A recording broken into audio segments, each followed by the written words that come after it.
হে যুবকেরা, হে আমার বন্ধুরা, আমার আল্লাহ 1450 বছর আগে যা বলেছেন নবীর সাহাবীরা পুঙ্খানুপুঙ্খভাবে পালন করার চেষ্টা করেছে। আল্লাহর নবীর নির্দেশনাগুলো তারা মানার চেষ্টা করেছেন। সাহাবায়ে কেরামেরা ভাই আমার নামাজটা ঠিকঠাক পড়েছেন, রমজানের রোজাটা ঠিকঠাক রেখেছেন, রোজার সময় কত কষ্ট করেছেন, কত মেহনত করেছেন। এই যে রোজা এসে গেছে ভাইরা আমার, এই রমজানের রোজা, এই রোজার সময় সাহাবায়ে কেরামেরা কত মেহনত করেছেন, কত কষ্ট করেছেন, কত আত্মশুদ্ধি করেছেন ভাইরা আমার।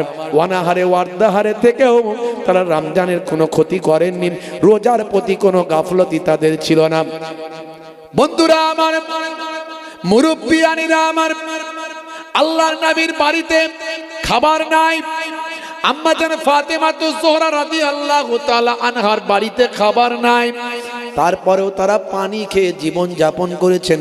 পানি দিয়ে সাহিরি করেছেন, পানি দিয়ে ইফতার করেছেন। ইফতার পানি দিয়ে হয়েছে, সাহিরি পানি দিয়ে হয়েছে।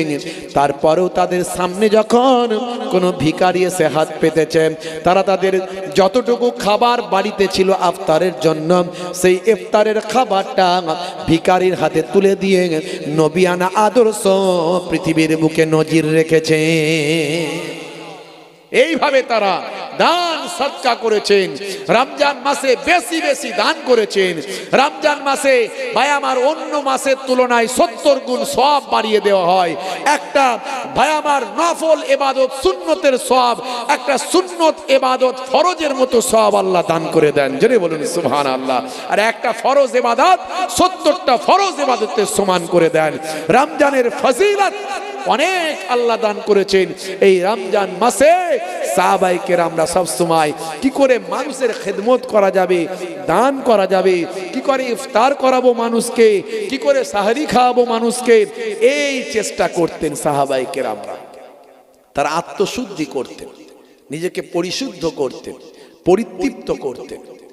হে তরুণ যুবকেরা, বন্ধুরা আমার শোনেন, হে যুবকেরা, হে আমার মুরব্বিয়ানিরা, 1450 বছর আগের কথাগুলো, সাহাবীদের আখলাকগুলো, সাহাবায়ে কেরামদের চরিত্রগুলো, কোরআনের নির্দেশনা, হাদিসের নির্দেশনাগুলো আজকে বাবা ভাইরা আমার কেসিয়াস কেলের মতো মানুষ, টাইসনের মতো মানুষ, গ্যারি মিলারের মতো মানুষ, জেনিফারের মতো মানুষ, মাইকেল জ্যাকসনের মতো মানুষ, মিস্টার ডিউ ডেভিসের মতো মানুষ, মিস্টার ব্রেইলের মতো মানুষ।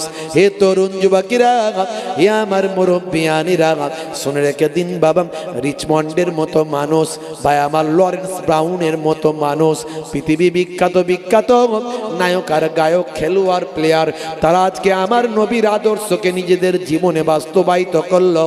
নবীর জীবন, নবীর আদর্শকে নিজেদের জীবনে বাস্তবায়িত করে পৃথিবীর বুকে সেরা মানুষ হয়ে গেল। পৃথিবীর বুকে তারা সেরা মানুষ হয়ে গেল। আজকে হাসিম আমলা আপনারা দেখেছেন, তার এত বড় মুখ ভর্তি দাড়ি, তিনি ক্রিকেট খেলেন, একজন খেলোয়াড়, পৃথিবী বিখ্যাত একজন সেলিব্রিটি। তিনি কিন্তু দাড়ি রাখতে লজ্জাবোধ করেননি। তিনি বুঝিয়ে দেন পৃথিবীর মানুষকে, আমি আমার নবীর সুন্নতটা, দাড়িটা রেখেছি। আমি যখন পানি পান করেন মিস্টার হাসিম আমলা, ভাই আমার ইংল্যান্ডের অলরাউন্ডার ক্রিকেটার, যখন পানি পান করেন মাঠেতে, হাঁটু গেড়ে বসে পানি পান করে পৃথিবীর মানুষকে দেখিয়ে দেন, আমি নবীর সুন্নতের তরিকায় পানি পান করছি। নামাজের টাইম হলে, নামাজের সময় হলে তিনি ঠিক নামাজটা পড়ে নেন। নামাজ তিনি কাজা করেন না, কোনো কারণে কাজা হলেই পরে আবার পড়ে নেন, কিন্তু নামাজ তিনি ছাড়েন না। এই হলো তাদের আদর্শ। তারা পৃথিবীর শ্রেষ্ঠ মানুষে পরিণত হচ্ছে, তারা পৃথিবীর সেলিব্রিটি, তারা পৃথিবীর মানুষকে বোঝাচ্ছে, হে পৃথিবীর মানুষ, তোমরা যদি নবীর আদর্শ মেনে চলো, পৃথিবীর মানুষ তোমাকে স্যালুট করবে। হাসিম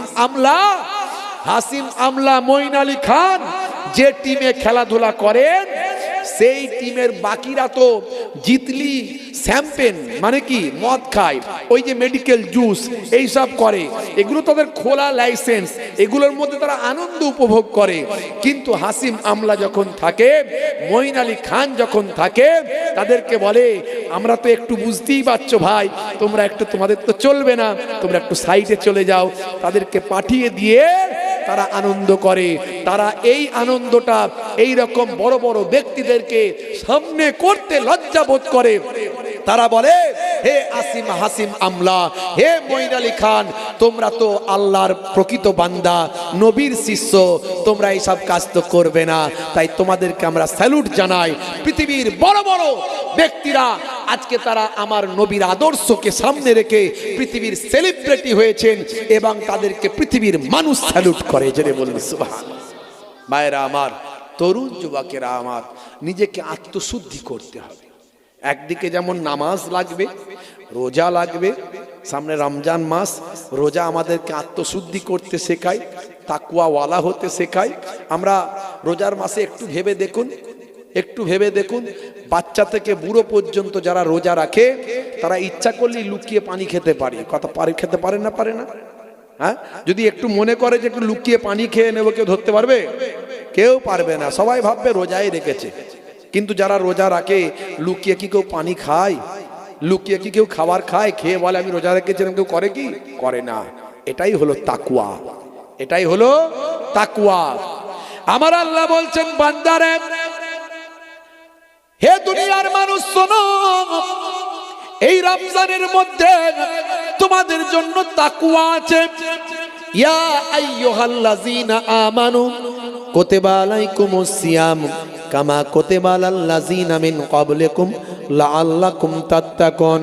হে দুনিয়ার মানুষ, হে ঈমানদারেরা, তোমাদের উপর রমজানের রোজাটা ফরজ করা হয়েছে, যেমন তোমাদের পূর্ববর্তীদের উপর রমজানের রোজা ফরজ করা হয়েছিল। রোজা যেমন তাদের উপর ফরজ করা হয়েছিল। ভাই আমার, দোস্ত আমার, আল্লাহ বললেন, বান্দারে, এই রমজানের রোজা তোমাদের উপর এই জন্যই দেওয়া হয়েছে যাতে তোমরা মুত্তাকি, তাকওয়াওয়ালা বান্দা হয়ে যেতে পারো, পরিশুদ্ধ হতে পারো, আত্মশুদ্ধি করতে পারো। নামাজও পড়ছে, চিটিং বাজিও করছে, আছে না নাই? দাড়িও রেখেছে, ধাপ্পাবাজিও করছে, ওজনে ঠকাচ্ছে, হিসাবে গরমিল করছে, মিথ্যা কথা বলছে, আলচেটে বাড়াচ্ছে। হে তরুণ যুবকেরা, এই যে আপনার পরিশুদ্ধতার অভাব আছে, রমজান আপনাকে পরিশুদ্ধতার শিক্ষা দেয়। হে তরুণ যুবকেরা, হে আমার মুরব্বিয়ানেরা, আপনাকে পরিপূর্ণ মানুষ হতে হবে। শুধু ইবাদত করলেই তো হবে না, তার সঙ্গে অন্যান্য জিনিসগুলোও ঠিক রাখতে হবে। একদিকে যেমন ঈমান, ঈমানটাকে মজবুত করতে হবে। 2 নাম্বার হলো ইবাদত, ইবাদতগুলোকেও ঠিক করতে হবে। নামাজ, রোজা, হজ, যাকাত ঠিক রাখতে হবে। 3 নাম্বার আপনাকে মুআমেলাত, আপনার ব্যবহার, আচার, কালচার, কথাবার্তা, চালচলন, এগুলো সব নবিয়ানার তারিকায় হবে। এই যে হে তরুণ যুবকেরা, এইভাবে আপনার নিজের জীবনকে পরিশুদ্ধ করবেন, পরিতৃপ্ত করবেন, পরিশুদ্ধ করবেন। এইভাবে আপনি আল্লাহওয়ালা বান্দা হতে পারবে। আপনার কালচারে, আপনার ব্যবহারে মানুষ মুগ্ধ হবে, পৃথিবীর মানুষ আপনাকে স্যালুট করবে। বুঝতে পারছেন? বহু আগে একজন সম্রাট ছিল, সম্রাট তার রাজত্ব অনেক বিশাল হয়ে গিয়েছিল। এমন সময় সেই সম্রাট ঘোষণা করলো, আমার দেশের মধ্যে আমি একজন বিচক্ষণ ছেলে চাই, যার হাতে আমি বাকি অর্ধেকটা দেখভালের দায়িত্ব দেব, বাকি অর্ধেকটা তাকে দেখভালের দায়িত্ব দেব। এমন একজন বিচক্ষণ আমি, ভাই আমার, যুবক চাই। এমন একজন বিচক্ষণ যুবক আমার লাগবে, যার হাতে আমি অর্ধেকটা সাম্রাজ্যের দায়িত্ব দিয়ে দেব। হে তরুণ যুবকেরা, হে আমার বন্ধুরা, হে আমার মুরব্বিয়ানেরা, এমন সময় দেখতে পাওয়া যায়, ভাইরা আমার, এলাকার ভিতরে ঢেরা পিটিয়ে দেওয়া হলো। তখন তার বিজ্ঞাপন করার ব্যবস্থা ছিল না, তখন তার অ্যাড দেওয়ার ব্যবস্থা ছিল না, তখন ঢেড়া পিটিয়ে দেওয়া হতো, ভাই আমার ঢোল নিয়ে বাজিয়ে দিয়ে বুঝিয়ে দেওয়া হতো, বাদশাহ রাজদরবারে এসো, ভাই আমার ঢোলুক বাজিয়ে দিয়ে ঢেড়া পিটিয়ে দে, বলা হতো বাদশার রাজদরবারে অমুক দিনে অমুক সময় হাজির হও। এ তরুণ যুবকেরা, হাজার হাজার মানুষ বাদশার রাজদরবারে নির্দিষ্ট দিনে নির্দিষ্ট সময় হাজির হলাম। বাদশা সিংহাসনে বসে আছেন, সেই সময় বাদশা সিংহাসনে বসে সেখান থেকে দাঁড়িয়ে উঠে আওয়াজ দিলেন, আমি আমার দেশের মানুষকে কেন ডেকেছি জানো? তার কারণটা কি জানো? শুনে রেখে দাও। কারণটা হলো আমার বিশাল সাম্রাজ্য হয়ে গেছে, এই বিশাল সাম্রাজ্য আমি একা চালাতে বড় অসুবিধা হয়। আমি একটা বিচক্ষণ বুদ্ধিমান যুবককে আমি খুঁজছি, যার হাতে অর্ধেকটা আমি রাজত্ব দিতে চাই। কারা কারা রাজি আছো? কারা কারা নিতে পারবেন? কারা কারা নেবেন? কিন্তু আমার 3টে প্রশ্নের উত্তর দিতে হবে। 3টে প্রশ্নের উত্তর যদি দিতে পারো, 3টে প্রশ্নের উত্তর কারা কারা দেবেন? যদি 3টে প্রশ্নের উত্তর দিতে পারো, আমি তা বুঝে নেব যে ছেলেটি বিচক্ষণ, ছেলেটি মেধা আছে, বুদ্ধিমান। 3টে প্রশ্নের উত্তর যদি দিতে পারো, আমি তাকে বিচক্ষণতা তার চিন্তা ভাবনা করে তাকে আমি আমার দেশের মধ্যে আমার সাম্রাজ্যের অর্ধেকটার দায়িত্ব তার কাঁধে অর্পণ করব। ভাই আমার 3টে প্রশ্ন, তো প্রশ্ন যাই করুক না, হাত তো এখন তুলে দিই, এমন পাবলিক আছে না নাই? জোরে বলেন। যদি ঠিক হয়ে যায় অর্ধেকটা তো রাজত্বের অর্ধেকটা পেয়ে যাব, তাই না? তো হাত এখন তুলে দিই, প্রশ্ন ঠিক না হলে ভুল হবে, চলে আসবো, অসুবিধে কি আছে? অনেকজন হাত তুলে দিলাম, বহু যুবক হাত তুলল, আমরা আছি। বাদশা যা আপনা 3টে প্রশ্ন করুন, উত্তর দেব, যদি ঠিক হয় তাহলে দেবেন রাজত্ব। বাদশা বললেন, দাঁড়াও, আমার কথা এখনো শেষ হয়নি। 3টে প্রশ্নের উত্তর দিতে হবে, তার মধ্যে যদি একটা প্রশ্নেও ভুল হয় তাহলে জল্লাদকে ডাকবো, সুলি কাটে দাঁড় করিয়ে তাকে ফাঁসি দিয়ে দেব। যারা হাত তুলেছিল তারা কি হাত তুলবে? সব হাত নামিয়ে নিল। যারা এগিয়েছিল সব ব্যাক টান, পেছন দিকে ব্যাক গিয়ারে, আর সামনে দিকে এগোয় না। বাপ, ভয়ঙ্কর কথা। ভুল তো হতেই পারে, তাহলে ফাঁসি বলে? হ্যাঁ, কেউ হাত তোলেনি, সব নামিয়ে নিয়েছে। বাদশা বলছে, কে আছে বলো? 3টে প্রশ্নের উত্তর দেবে, নির্ভুল উত্তর দিতে হবে, আমার রাজত্বের অর্ধেকটা তাকে দেব। কে আছো বলো? কে আছো পারবে? কেউ হাত তোলে না।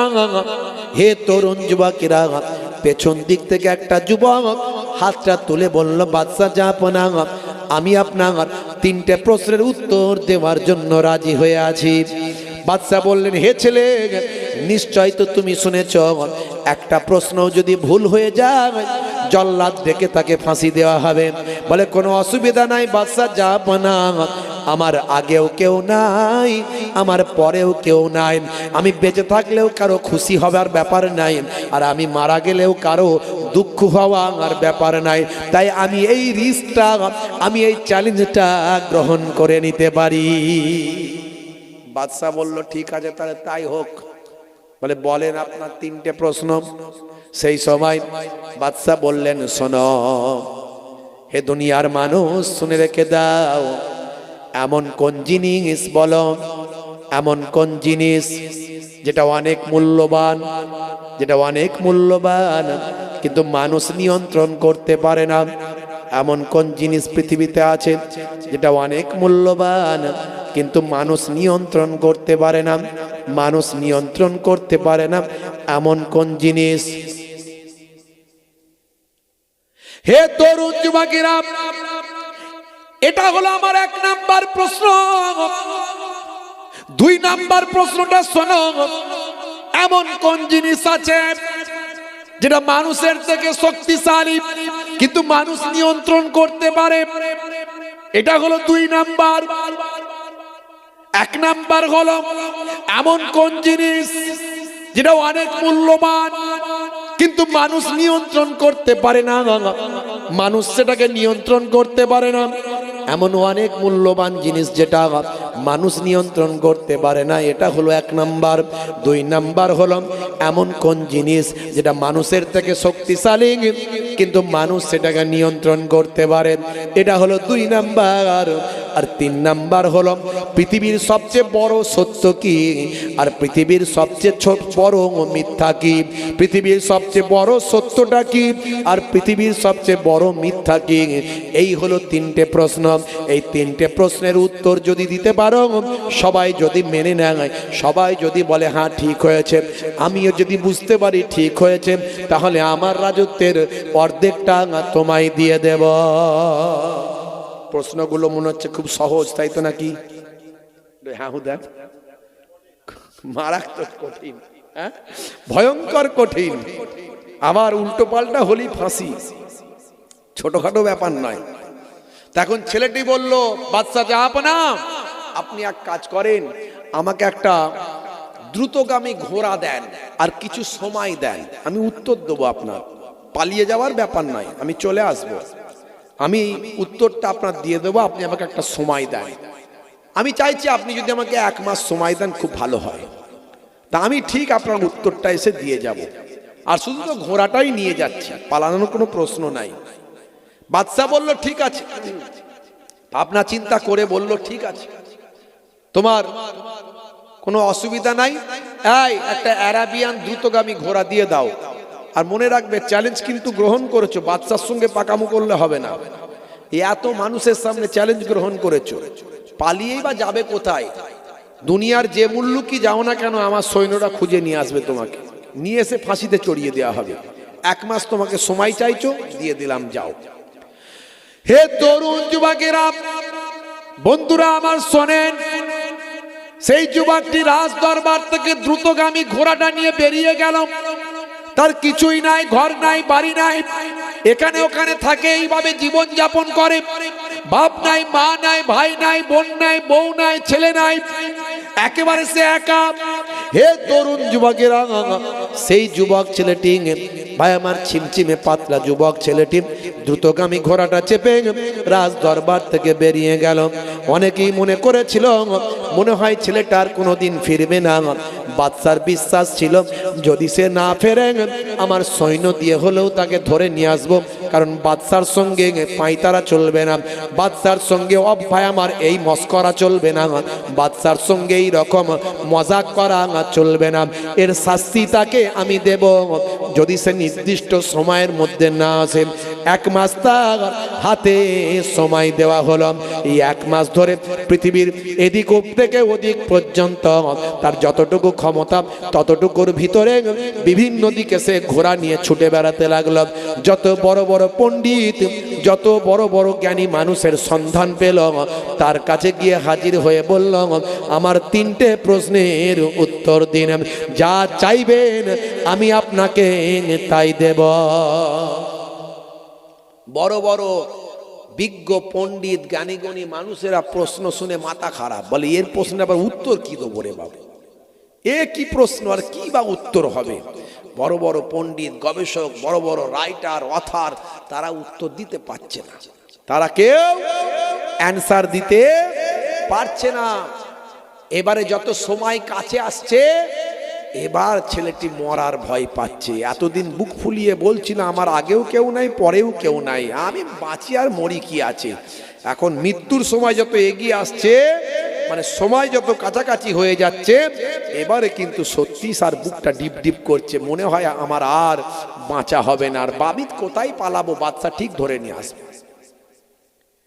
হে তরুণ যুবকেরা, বন্ধুরা আমার শোনেন, হে আমার মুরব্বিয়ানিরা, হে যুবকেরা, আল্লাহ বলছেন বান্দারে, হে দুনিয়ার মানুষ শোনো, আল্লাযিনা উতুল ইলমা দারাজাত, তোমাদের মধ্যে প্রকৃত আহলে ইলম যারা, যাদের মধ্যে কোরআন হাদিসের জ্ঞান আছে, তারাই হলো সবচেয়ে বড় সম্মানিত ব্যক্তি।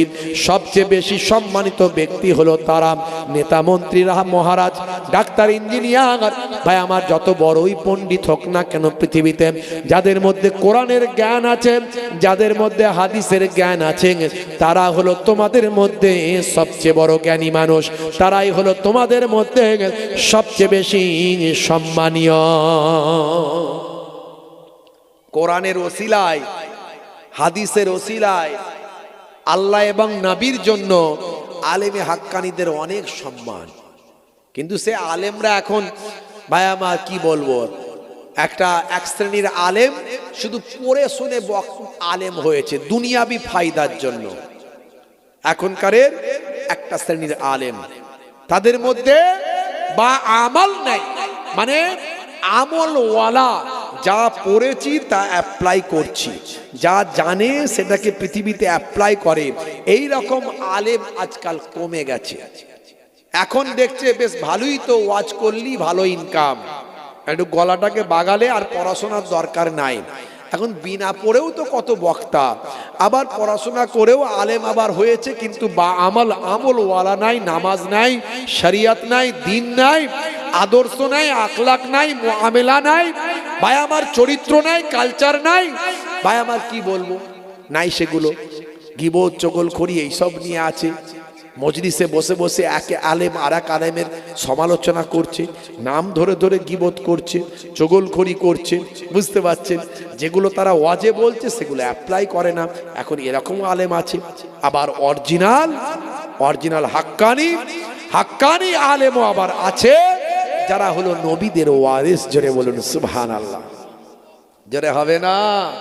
এরা হাক্কানি আলেম আমাদের খুঁজে বের করতে হবে। হে তরুণ যুবকেরা, হে আমার বন্ধুরা, আল্লাহর নবী বলেন, হে দুনিয়ার মানুষ শোনো, আনা খাতামান নবিয়িনা লা নবিয়্যা বাদি, আমি হলাম শেষ নবী, আমার পরে আর কেউ নবী আসবে না। তবে মনে রাখবেন, আমার পরে আর কেউ নবী আসবে না। তবে কাল কিয়ামত পর্যন্ত নবীর দরজা বন্ধ হলেও বেলায়েতের দরজা খোলা থাকবে। আল উলামা ও ওয়ারাসাতুল আম্বিয়া। হে তরুণ যুবকেরা, যারা আলেমে হাক্কানি হবে, যাদের মধ্যে এলেম থাকবে এবং সে এলেম অনুযায়ী আমল থাকবে, হে তরুণ যুবকেরা, এরা হলো বা আমল আলেম, আমলওয়ালা আলেম। এই সমস্ত আলেমরা হলো, শুনে রেখে দাও, জেনে রেখে দাও, হে দুনিয়ার মানুষ শোনো, এরা হলো নবী না এলেও এরা হলো নবীদের বংশধর। কিয়ামত পর্যন্ত নবীদের বংশধর আসতে থাকবে। মানজারা আলেমান ফাকান্নামা জারানি, যে আলেমে হাক্কানির সঙ্গে জিয়ারত করল, মোলাকাতটা করল, আল্লাহর নবী বলেন সে যেন আমি দয়ার নবীর সঙ্গে মোলাকাত করল। মান সাফা আলেমান ফাকান্নামা সাফানি, যে আলেমে হাক্কানির সঙ্গে মুসাফাটা করল, সে যেন আমি দয়ার নবী আমার সঙ্গে মুসাফা খানা করল। হে তরুণ যুবকেরা, হে আমার বন্ধুরা, হে আমার মুরব্বিয়ানেরা, আল্লাহর নবী বলেন, মান যারা আলিমান ফাকান্নামা যারানি, মান সাফা আলিমান ফাকান্নামা সাফানি, মান জালাসা আলিমান ফাকান্নামা জালাসানি। যে আলেমে হাক্কানির মজলিসে গিয়ে বসলো, আলেমে হাক্কানির মজলিসে গিয়ে বসলো, সে যেন আমি দয়ার নবী আমারই মজলিসে এসে বসলো। ভাইরা আমার, তরুণ যুবকেরা আমার, মুরব্বিয়ানিরা আমার, শুনে রেখে দিন বাবা, জেনে রেখে দিন বাবা। হে মুসলমান, আল্লাহর কোরআনের এলেমের অনেক দাম, নবীর হাদিসের এলেমের অনেক দাম। সন্তানদেরকে আলেম বানান, সন্তানদেরকে হাফেজে কোরআন বানান।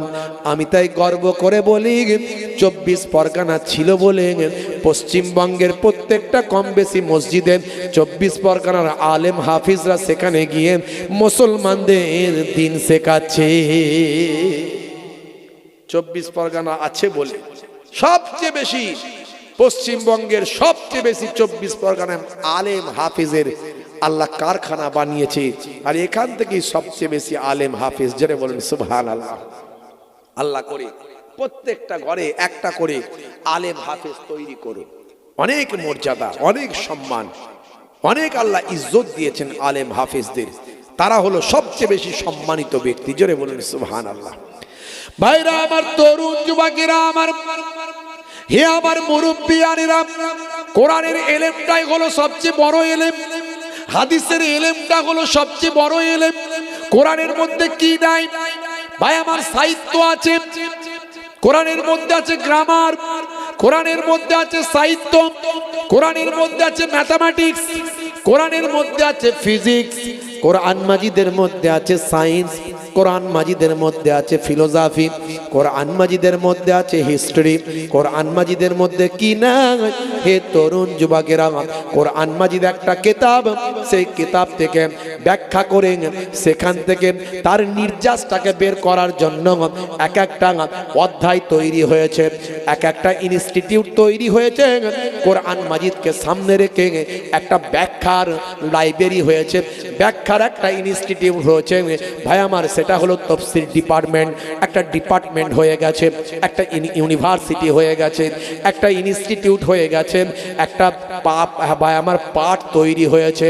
হে তরুণ যুবকেরা, কোরআন মাজিদের ভিতরে যে হিসাব নিকাশ আছে, হে যুবকেরা, সেখান থেকে ম্যাথামেটিক্স তৈরি হয়েছে ভাই আমার, ল তৈরি হয়েছে, হিসাব নিকাশ তৈরি হয়েছে, ফারাইজ তৈরি হয়েছে ভাই আমার।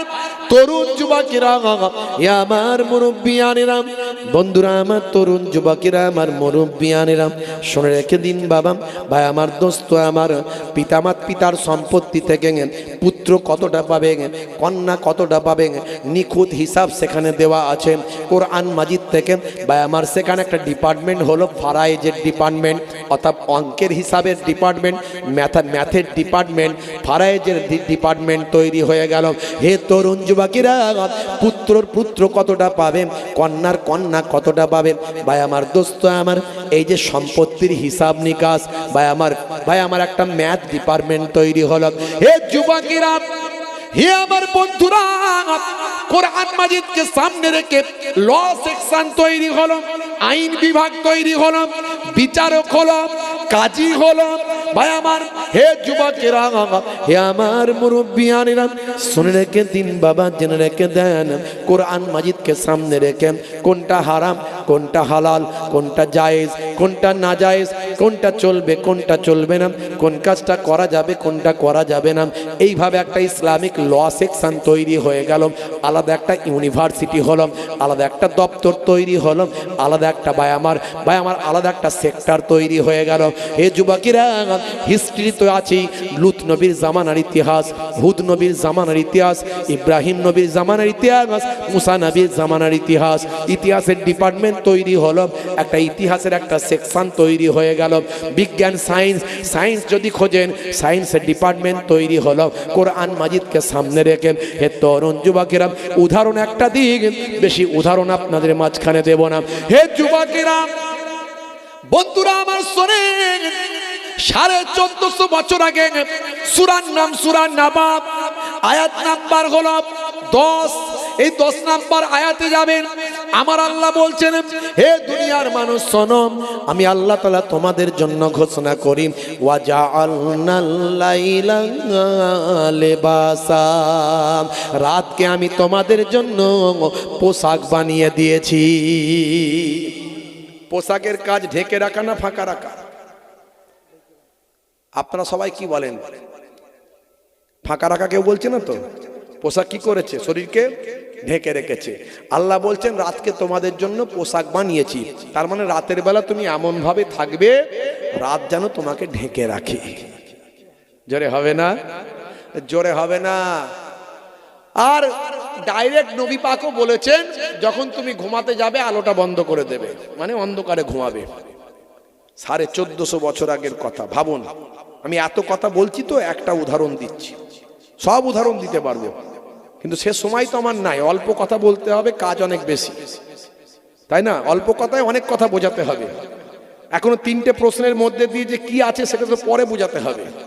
তো প্রশ্ন আছে রেখে দিয়েছি, তার মাঝখানে সময় খুব কম, আমাকে আবার অনেক কথা বলতে হবে।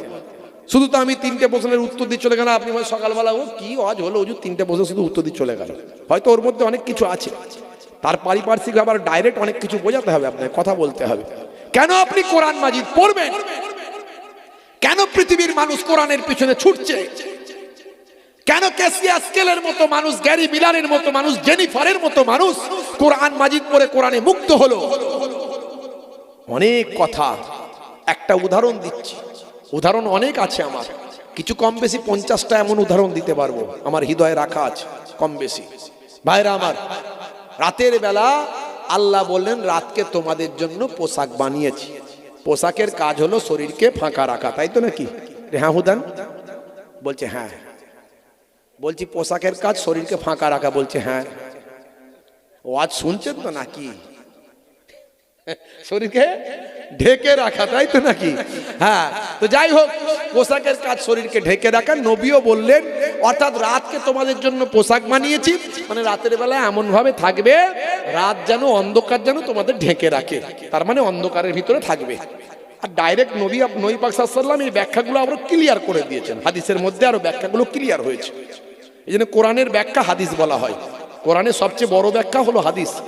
তো আল্লাহর নবী বললেন যখন ঘুমাতে যাবে লাইটটা বন্ধ করে দেবে। 1450 বছর আগের কথা এগুলো। আরবের মানুষ তখন কেমন ছিল আমি প্রথমেই বলার চেষ্টা করেছি। কোরআন মাজিদ কবে এসেছে? 1450 বছর আগে। আরবের মানুষ তখন অন্যায়, অত্যাচার, পাপাচারে লিপ্ত।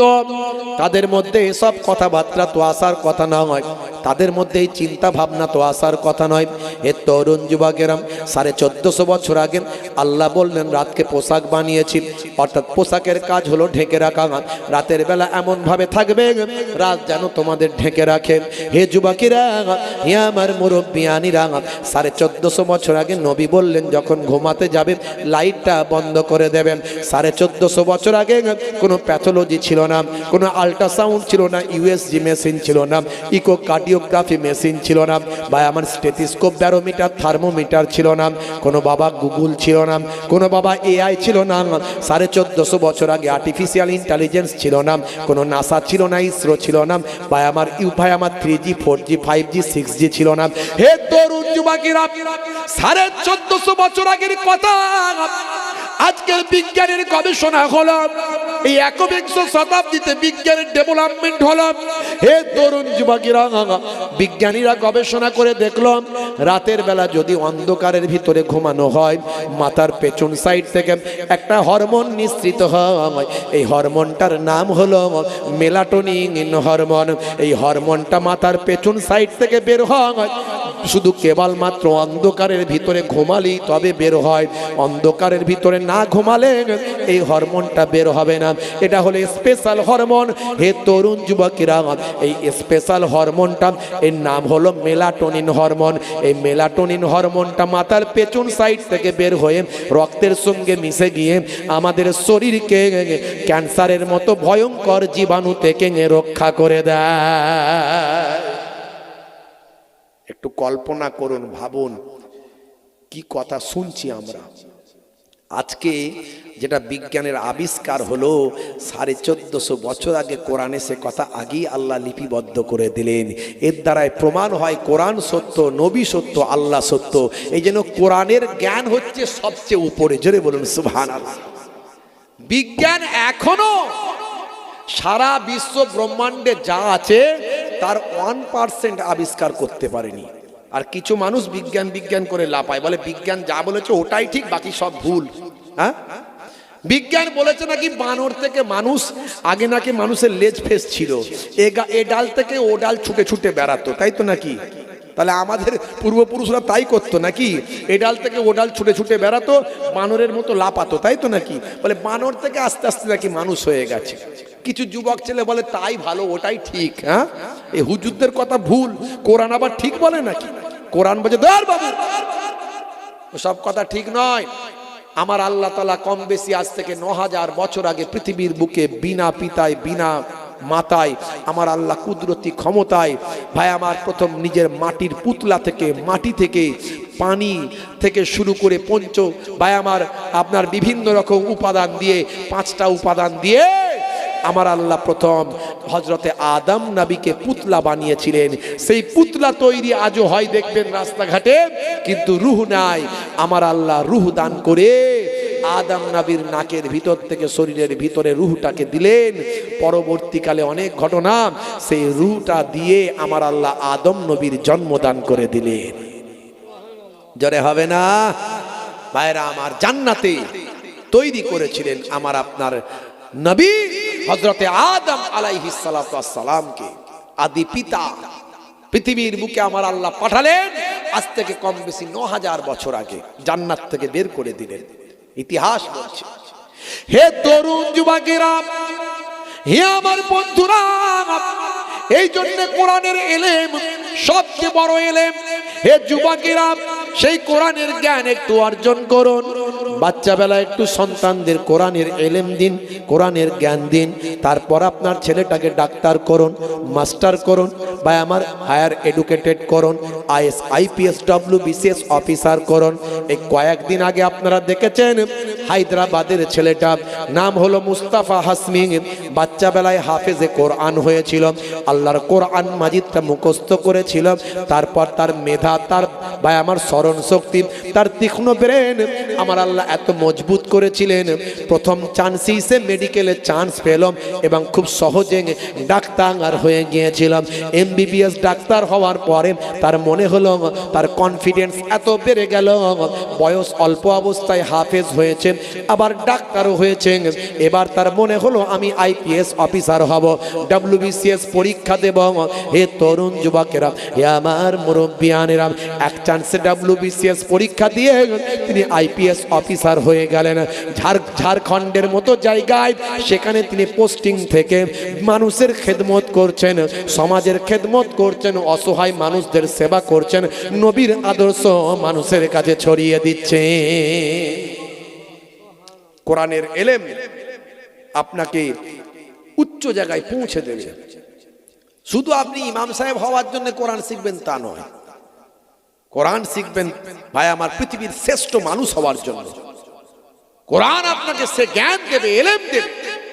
আজকে পৃথিবীর বড় বড় ভাই আমার জায়গায় কোরআন নিয়ে গবেষণা হচ্ছে, নবীর আদর্শ নিয়ে গবেষণা হচ্ছে। ভাইরা আমার, তরুণ যুবকেরা আমার, মুরব্বিয়ানেরা আমার, সেই কোরআন মাজিদ আপনার আমার পরিপূর্ণ জীবন ব্যবস্থা। ঘুম থেকে ওঠা থেকে ঘুমাতে যাবেন, একদম ফার্স্ট আর্লি থেকে ইন্ডিং পর্যন্ত, একদম স্টার্টিং থেকে ইন্ডিং পর্যন্ত, শুরু থেকে শেষ পর্যন্ত, সকালে ঘুম থেকে ওঠে ঘুমাতে যাওয়া পর্যন্ত, এই যে আপনার 24 ঘন্টা আপনি কিভাবে কাটাবেন, কিভাবে চলবেন, প্রত্যেকটা সময় কিভাবে কাটাবেন, সব কোরআন এবং হাদিসের মধ্যে লিপিবদ্ধ আছে। পৃথিবীর আর কোন কিতাবে আছে আমাকে বলার, আর কোন গ্রন্থে আছে আমাকে বলেন। কেসিয়াস স্কেলে বলেছিলেন, শোনো, আমি বিশ্ব হেভিওয়েট 3 বার চ্যাম্পিয়ন, মুষ্টিযোদ্ধায় 3 বার চ্যাম্পিয়ন। পৃথিবীর মানুষ আমার খেলা দেখার জন্য কোটি কোটি টাকা খরচ করে, কিন্তু আমি কালো, কৃষ্ণাঙ্গ, এই জন্য তারা আমাকে নেগলেক্ট করে, ঘৃণা করে, তুচ্ছ করে। আমার মনে বড্ড কষ্ট ছিল, কিন্তু আমি যখন পড়তে পড়তে পেলাম মহানবী সাল্লাল্লাহু আলাইহি ওয়াসাল্লাম 1450 বছর আগে তার একজন ফলোয়ার শিষ্য ছিল আমার মতো কালো, আমার থেকেও বড় কালো, তো তার বিয়ে হচ্ছিল না। মহানবী বললেন, শোনো, মানুষ হিসাবে সবাই সমান, কালো চামড়ার সাদা চামড়ার মধ্যে কোনো পার্থক্য নাই, একমাত্র যার কাজ কর্ম এলেম আমল বেশি সে আল্লাহর দরবারে সম্মানিত বেশি। তাই গায়ের রং কালো সাদার মধ্যে কোনো পার্থক্য নাই, মানুষ হিসাবে সবাই সমান। তুমি কালো বলে তোমার বিয়ে হচ্ছে না, কোনো মেয়ের বাপ তোমায় বিয়ে দিচ্ছে না, আমি নবী দেখছি, দাঁড়াও, মদিনার সবচেয়ে যে সুন্দরী সেই নারীর সঙ্গে আমি তোমার বিয়ে দেব। জোরে হবে না?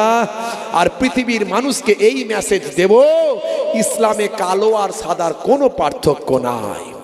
এই নিউজ যখন পেলেন, কেসিয়াস ক্লের মতো মানুষ, কেসিয়াস মার্সেলাস ক্লে, তখন তিনি চিন্তা করলেন, হাই রে হাই, 1450 বছর আগে যে পৃথিবীতে মহামানব এসেছিলেন, 1450 বছর পরের আমি কেসিয়াসকেলের দুঃখ দূর করেছিলেন সেই নবী আমার প্রকৃত গুরু, সেই নবী আমার মহানায়ক, সেই নবী আমার মহাপথ প্রদর্শক, সেই নবীর আমি শিষ্য হয়ে মুহাম্মদ আলী কেলে হয়ে গেলাম।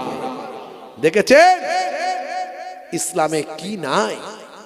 আপনি কেমন করে খাবেন, শুবেন, হাঁটবেন, চলবেন, কথা বলবেন। আপনার একজন বড় অধ্যাপিকা, অমুসলিম অধ্যাপিকা, তিনি বিবৃতি দিচ্ছেন, তার বিবৃতিটা আমি শুনেছি। তিনি বলছেন, আমি কেন নবীর শিষ্যা হলাম?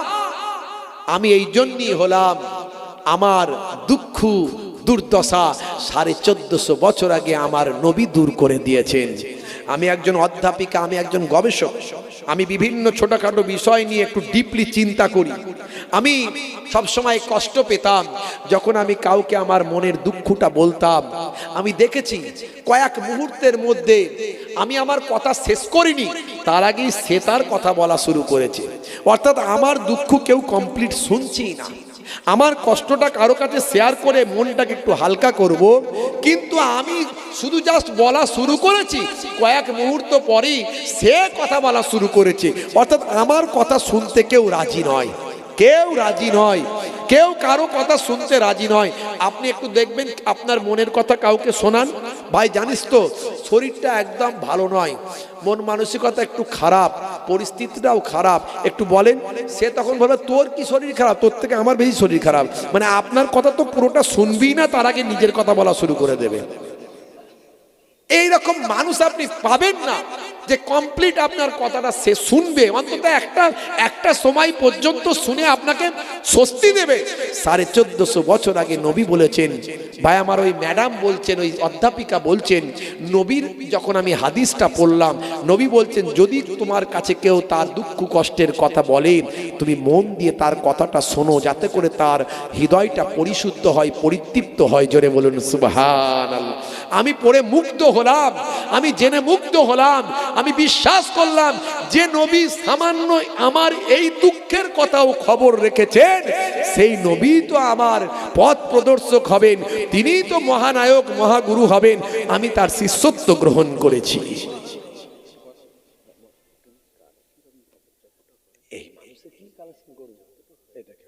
কথা তো শেষই হলো না, তাহলে কি হবে এখন?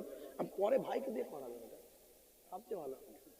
আমি সময় লেগে যাবে, সময় আমার তো, তাহলে কথাগুলো আর বলা হবে না, আর কি করবো?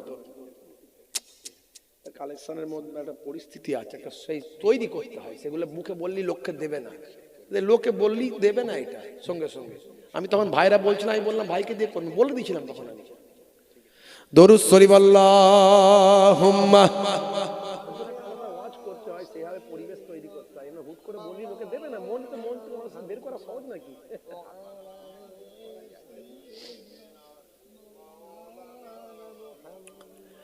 হাজারো ব্যথা বেদনার পরে ফিরে আসুনি তুমি আপন ঘরে, দিনের আলো তুমি ছড়িয়ে দিতে চলে গেলে মদিনায় মক্কা ছেড়ে। হে রাসূল তোমাকে ভুলি আমি কেমন করে। জোরে হবে না, জোরে হবে না। খে না খে দিন প্রচারের কাজে নিজেকে দিয়েছ বিলিয়ে, তায়েফের কাফেরেরা চিল্ল নাই আলো, দুষ্ট ছেলেদের পিছু দিল লেলিয়ে। পাথরের আঘাতে ক্ষত বিক্ষত হয়ে সারা শরীর থেকে রক্ত ঝরে। হে রাসূল তোমাকে ভুলি আমি কেমন করে। জোরে হবে না, আর জোরে হবে না। হেরার গুহায় তোমারই ধ্যান, আসমান থেকে নামে আল কোরআন। হেরার গুহায় তোমারই ধ্যান, আসমান থেকে নামে আল কোরআন। ভাঙলো সবার ভুল তোমারই পরে, আসলো কোরআনের ছায়া তলে। খালিদ ওমর আলী আবু বকর ইসলামী ঝান্ডা নিল যে তুলে। আল আমিন তুমি ছিলে যে সদা সকল মানুষের তরে। হে রাসূল তোমাকে ভুলি আমি কেমন করে। হে রাসূল তোমাকে ভুলি আমি কেমন করে। আল্লাহুম্মা সাল্লি আলা।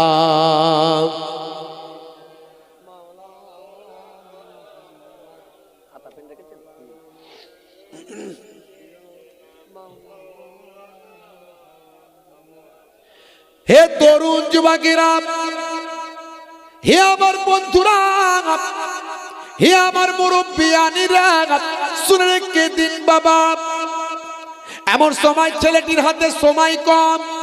সংক্ষেপে বলি, লম্বা চওড়া নয়, বেশ ভাই আমার আর মাত্র কয়েকটা দিন বাকি আছে, হাতে গোনা কয়েকটা দিন মাত্র বাকি আছে। ছেলেটি ধরে নিল আমার প্রশ্নের উত্তর হয়তো কেউ দিতে পারবে না, আমি বড় ভুল কাজ করে ফেলেছি, কেন আমি চ্যালেঞ্জটা গ্রহণ করলাম। আমার কিছু নাই ঠিক আছে, কিন্তু আমার জীবন তো মূল্যবান, আমি মরতে তো চাই না। ছেলেটি বড় কষ্ট পেল, দুঃখ পেল, মরুভূমির উপর ভ্রান্তভাবে ঘুরতে শুরু করলাম। বিভ্রান্তের মতো ঘুরতে ঘুরতে মরিচিকার মতো একটা ছোট্ট কুঁড়ে ঘর দেখতে পেলাম। হে তরুণ যুবকেরা, সেই কুঁড়ে ঘরটার দিকে যতটা যায় যেন মনে হয় ঘরটা আরো পিছিয়ে চলে যায়। অনেক দূর যাওয়ার পরে দেখে সত্যি কুঁড়ে ঘরের সামনে এসে হাজির হলাম। এসে দেখে হাই রে হাই, এসেছিলাম বড় আশা যদি এখান থেকে আমার উত্তরটা পাওয়া যায়। এসে দেখে একজন বৃদ্ধ মানুষ, একজন দরবেশ মানুষ, উস্কো খুস্কো চেহারা, কুঁড়ে ঘরের সামনে বসে বসে একটা পাত্রেতে তার দুধ আছে, সেই দুধটায় একবার বিড়ালকে খাওয়ায়, একবার নিজে সেখান থেকে খায়, একবার পোষা বিড়ালকে খাওয়ায়, একবার নিজে সেখান থেকে খায়। হায় রে হায়, বিড়ালের সঙ্গে যে খাবার খায় এরকম উস্কো খুস্কো মানুষ আমার প্রশ্নের উত্তর দিতে পারবে না। ঘোড়া থেকে নামতে গিয়ে মনে মনে করছে আর নামবো না, চলে যায় বলে আবার চলে যেতে যাচ্ছে। কিন্তু ওই দরবেশ মাথা নিচু করেই বসেছিলেন, সেখান থেকে আওয়াজ দিয়ে বলেন, হে যুবক, এলে যখন চলে যাচ্ছ কেন? নামো, কথা বলো, চলে যাচ্ছ কেন? বলে বাপরে বাপ, এ তো আমার দিকে ভালো করে তাকায়নি, কিন্তু দেখে নিয়েছে, বুঝে নিয়েছে, দেখি কি হয়, দেখি কি অবস্থা। বলে নামলো। নেবে ছেলেটি গিয়ে বলে, হে দরবেশ সাহেব সালাম নেবেন। আদব জানালো, সালাম দিল, দিয়ে বলে, দরবেশ আমি বড় বিপদের মধ্যে আছি। সব কথা খুলে বলল। ভাইরা আমার, তরুণ যুবকেরা আমার, দরবেশকে জানালো, আমি বড় আশায় এসেছি দরবেশ সাহেব, যদি আমার তিনটে প্রশ্নের উত্তর আপনি দিতে পারেন, আপনি যা চাইবেন আমি সেটা আপনাকে দেব। আমি অর্ধেকটা রাজত্বের আমি মালিক হয়ে যাব, তারপর সোনা দানা জায়গা জমি সম্পত্তি যা চাইবেন আপনাকে দেব। সেই সময় হে তরুণ যুবকেরা, দরবেশ সাহেব বলেন, শোনো, তোমার তিনটে প্রশ্নের উত্তর আমি তো দিতে পারবো, কিন্তু আমি একসঙ্গে দেব না। তবে তোমাকে তিনটে প্রশ্নের উত্তর যদি তুমি চাও, তোমাকে অনেক ত্যাগ স্বীকার করতে হবে, অপেক্ষা করতে হবে, সময় আরো বাড়াতে হবে। যাও যাও, তোমার এক নাম্বার প্রশ্ন যেটা আছে তার উত্তরটা আমি বলে দিচ্ছি। এত সহজ প্রশ্ন পৃথিবীর কোনো মানুষ তোমাকে দিতে পারলো না। এত বড় বড় পণ্ডিতের কাছে গেছো, তারা কিন্তু দিতে পারলো না। শোনো, তোমার সহজ প্রশ্নের উত্তরটা আমি তোমাকে দিই।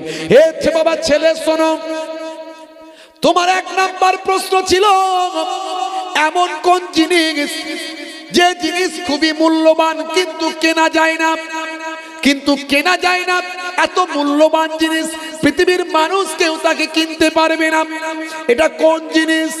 হে যুবক, শুনে রেখে দাও, যাও তোমার বাচ্চাকে গিয়ে বলবে এই জিনিসটা হলো যাও অনেক মূল্যবান কিন্তু কেনা যায় না, এটা হলো সময়, এটা হলো টাইম, এটা হলো ওয়াক্ত।